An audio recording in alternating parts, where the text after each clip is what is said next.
الإنتاجية حاجة جميلة جدًا كل الناس بتسعى لها، خصوصًا إحساس وأنت نايم على سريرك وبتشوف التاسكات اللي أنت عملتها، لو أنت خلصت منهم تاسكات كتير ده إحساس بيفرح، وفي نفس الوقت بتزعل أوي من نفسك لو في تاسكات كتير أنت ما قدرتش تعملها أو في حاجات أنت ما قدرتش إن أنت تنجزها، ولكن ما سألتش نفسك لو حاسس إن أنت مقصّر هيكون السبب في إيه؟ يمكن تفكر إن السبب في البيئة اللي حواليك، أو إن السبب إنك حطيت تاسكات كتيرة أوي في اليوم دوّة، أو إن أنت محتاج تغيّر خطتك، ولكن السبب الحقيقي هو نفسك. وهنا ما تفهمنيش غلط، انا مش بتكلم على شخصك، ولكن انا بتكلم على الحاجه الجسمانيه اللي جواك. انا كده كده متاكد ان انت ملتزم وبتعمل اللي عليك، اوعى ما تكونش بتعمل كده، ولكن في اسباب تانية منعاك مخليك مش قادر تنجز اللي وراك. وعشان كده انا جاي النهارده اقول لك ايه هو السر اللي اغلب الناس ما بتتكلمش عنه، ولما عرفته فرق معايا جدا وخلاني شخص بقيت بنجز حاجات كتير، لدرجه ان انا بقيت مسؤول من كتر الحاجات اللي انا بقيت بنجزها. فاخد اللايك المتين وتعالى نعرف ايه السر اللي ممكن ينقل انتاجيتك لحته تانية خالص.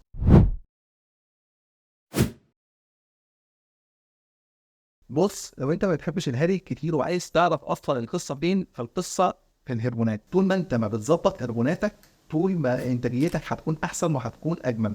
وروح على الدقيقه ديت عشان تعرف ازاي بشكل عملي تحسن من هرموناتك وتعلي انتاجيتك. اما لو انت عايز تفهم فتعال نتكلم عن الهرمونات وازاي الهرمونات ممكن تاثر على انتاجيتك. بص يا صاحبي، الانسان عباره عن شويه هرمونات، والهرمونات ديت موجوده في جسم الانسان بشكل معين. ما ينفعش مثلا ان هم يعلوا او يقلوا عن المدى الطبيعي بتاعهم، ولو علوا وقلوا عن المدى الطبيعي بتاعهم دوت هيسبب مشاكل. ده كلام حلو وجميل، ولكن ازاي دوت بشكل من الاشكال هيأثر على انتاجيتك؟ تعال نتكلم عن الهرمون زي هرمون الكورتيزول. هرمون الكورتيزول بيعلى في حالات التوتر، لو انت مثلا متوتر او ان انت حاسس ان انت مش كويس او في حاله مش كويسه، فهرمون الكورتيزول عندك بيعلى. وخليني احكي لك قصه بسبب هرمون الكورتيزول دوت. كنت شغال في شركه ما، وكان ليا واحد صاحبي، وصاحبي دوت كان متجوز، وهو رايح معانا الشركه. افتكر ان اليوم دوت كان اتخانق مع مراته تقريبا، او حصل حاجه، ونزل وقعد معانا وراح الشغل. افتكر اليوم دوت هو ما كانش قادر ينتج خالص، ما كانش قادر ان هو يعمل اي تصل، عنده مشاكل كتير قوي في الشغل.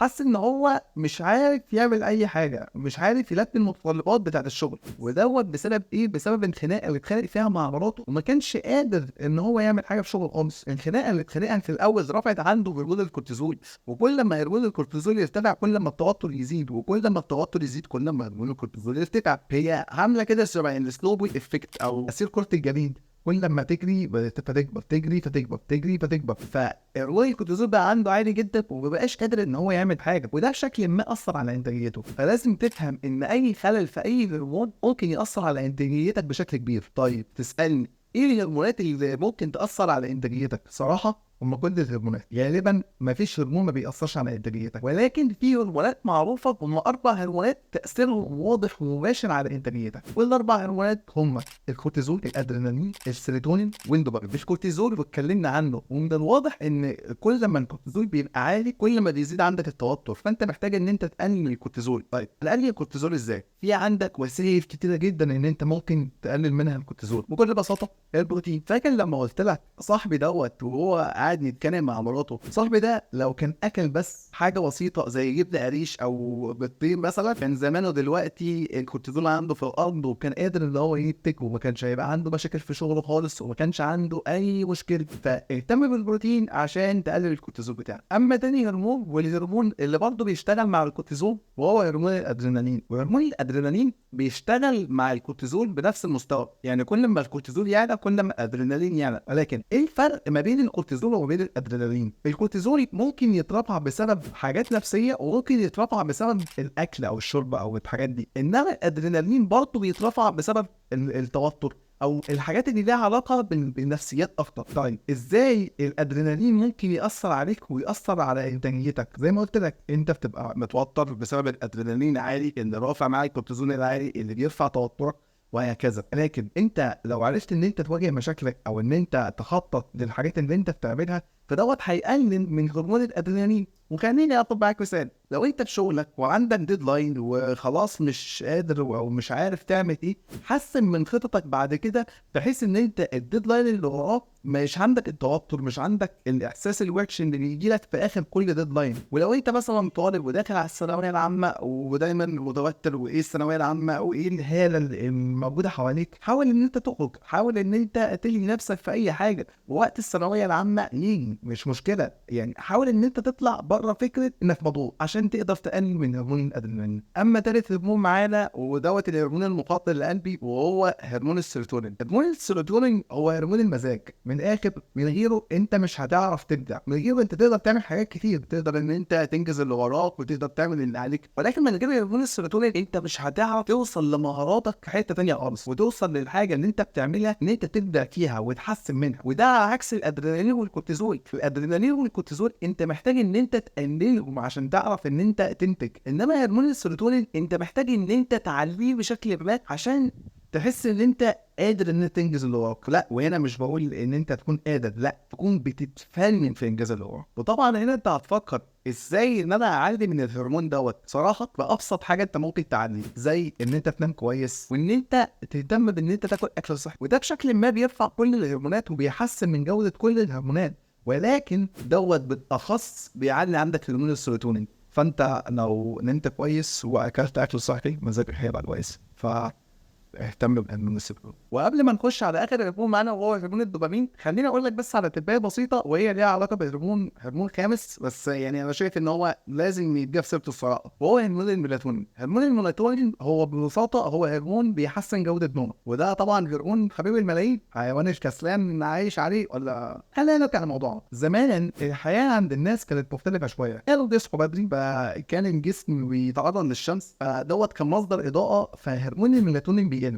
هرمون الميلاتونين بيقل لما بيكون في مصادر اضاءه عاليه، وبيزيد لما المصادر دي بتختفي. فكان زمان الناس مثلا بتمشي في الشارع، فكانت الشمس بتبقى مسلطه عليهم، فهرمون الميلاتونين عندهم بيقل، فالجسم بشكل ما بيعرف ان هو مش محتاج للنوم، مش محتاج ان هو ينام خالص، مش محتاج ان هو يرتاح. فكانوا بيفضلوا يشتغلوا لغايه لما كان بيجي عليهم المغرب، وكان بالليل عشان ما كانش في مصادر اضاءه، كان غالبا كان في حاجه زي النار او الشمع، مصادر اضاءه قليله جدا، مش زي دلوقتي زي اللمض والحاجات المتقدمه الحديثه ديت. فكان على المغرب هرمون الميلاتونين بشكل ما يزيد لغايه لما الناس تقعد مثلا لغايه وقت العشاء، فتصلي العشاء وبعد كده تنام. ودوت ليه؟ لان زي ما قلت لك ما كانش في مصادر اضاءه كتير، فكانت الناس بتوصل لغايه مثلا صلاه العشاء او وقت الليل بتنام، وده كان بيعلي من جوده نومهم، وكانوا بيقدروا ان هم يقوموا تاني يوم قمه نشاطهم وفي قمه حيويتهم. على عكس دلوقتي الناس بقى اغلب شغلها من الشركات، والله دلوقتي بقى في مجال شغل من البيت، فالناس ما بقتش تتعرض لاشعه الشمس بشكل كبير، فهرمون الميلاتونين عندهم بيبقى عالي، فالناس ديت ما بقتش عارفه ان هي تنتج في شغلها، ومش عارفين يصحوا من النوم بكامل نشاطهم وحيويتهم. وفي نفس الوقت من دين بقوا بيشغلوا مصادر اضاءه كتير، فهرمون الميلاتونين بقى عندهم قليل، فقبل ما بيخشوا يناموا ممكن يقعدوا 3 أو 4 أو حتى 5 ساعات على السرير من غير ما يناموا. عندهم مشكله في النوم وعندهم مشكله في شغلهم. فاهتم بهرمون الميلاتونين، واهتم ان انت قبل ما تنام تقلل من مصادر الاضاءه بتاعتك عشان تعرف تحصل على جوده نوم كويسه. ويلا بينا على اخر هرمون معانا وهو هرمون الدوبامين، هرمون المكافآت. لما نتكلم عن هرمون الدوبامين فاحنا محتاجين ان احنا نعرف حاجه بس في الاول. هرمون الدوبامين بيتفرز بطريقتين، الطريقه الاولانيه ان انت تكون بتستهلك كتير، والطريقه الثانيه ان انت تكون بتنتج كتير. ولكن ايه الفرق ما بين ان انت بتستهلك كتير وان انت بتنتج كتير؟ الفكره ان انت لو بتستهلك كتير هتلاقي هرمون الدوبامين عندك في اعلى معدلاته وبيرتفع بشكل مجنون، انما لو انت بتنتج كتير هرمون الدوبامين ما بيعلاش بشكل كبير، ولكن بيعلى بشكل تصاعدي، ما بيبقاش فيه السبايك او الفزع ان انت بيكون مثلا من 0 ل100، لا، لو انت بتنتج كتير بيطلع من 0 ل10 ل20 وهكذا. وهنا لما تفكر فيها تقولي طيب وانا لما استهلك كتير دوت هيخلي هرمون الدوبامين في اعلى معدلاته، دي حاجه حلوه، ولكن هنا في مشكله. الصراحه هم مش مشكله واحده، هم مشكلتين. المشكله الاولانيه ان انت لو هرمون الدوبامين عندك عالي بشكل كبير، فانت خلاص احساس المكافاه عندك مات، انت كل شويه بتكافئ تنتج ليه؟ ما انت احساس المكافاه عندك جالك خلاص، ايه الدافع ان انت تنتج طول ما انت اصلا بتتكافئ؟ دي اول حاجه. الحاجه الثانيه ان هرمون الدوبامين لما بيترفع مره واحده بينزل مره واحده، فبيخليك عندك احساس لا انا عايز انت احساس النشوه ديت واحساس المكافاه يكون عالي دايما عندي، فهيخليك تستهلك اكتر وتستهلك اكتر وتستهلك اكتر. واكبر مثال على كده هو السوشيال ميديا. استخدامك للسوشيال ميديا بيعلي عندك هرمون الدوبامين بشكل عالي، وبعد كده بيقل، بعد كده بيعلى، بعد كده بيقل، فخلاص انت بقيت بتستهلك تستهلك تستهلك تستهلك انت بقيت مدمن. وكان في فيديو احنا اتكلمنا فيه عن ادمان السوشيال ميديا، يبقى اتفرج عليه بعد ما تكمل طبعا اتفرج على الفيديو دوت، يبقى خش اتفرج عليه، هيفيدك جدا من ناحيه ادمان السوشيال ميديا وليه دوت بيرفع عندك هرمون الدوبامين. اما على الناحيه الثانيه لو هرمون الدوبامين عندك بيعلى بشكل تصاعدي، بشكل كده من 0 ل 10 ل 20 وهكذا، دوت بيخليك حابب ان انت تنتج اكتر. تعالى نتخيل مع بعض، انت عندك تاسكايه في شغلك وكل شويه انت عمال تعلى مره ثانيه الثالثه الرابعه، انت قادر ان انت تنجز من ورا، قادر ان انت تعمل اللي عليك، في احساس حقيقي بالرضا. انما على الناحيه الثانيه لو انت بتستهلك كتير وبعد كده وقفت، هتقول وانا عملت ايه في يوم؟ انا بقيت بندنج، انا بقيت بعمل اللي عليا. لا، اهتم ان انت ترفع من هرمون الدوبامين، ولكن اهتم في نفس الوقت ان انت ترفعه ان انت تنتج، مش انك تستهلك.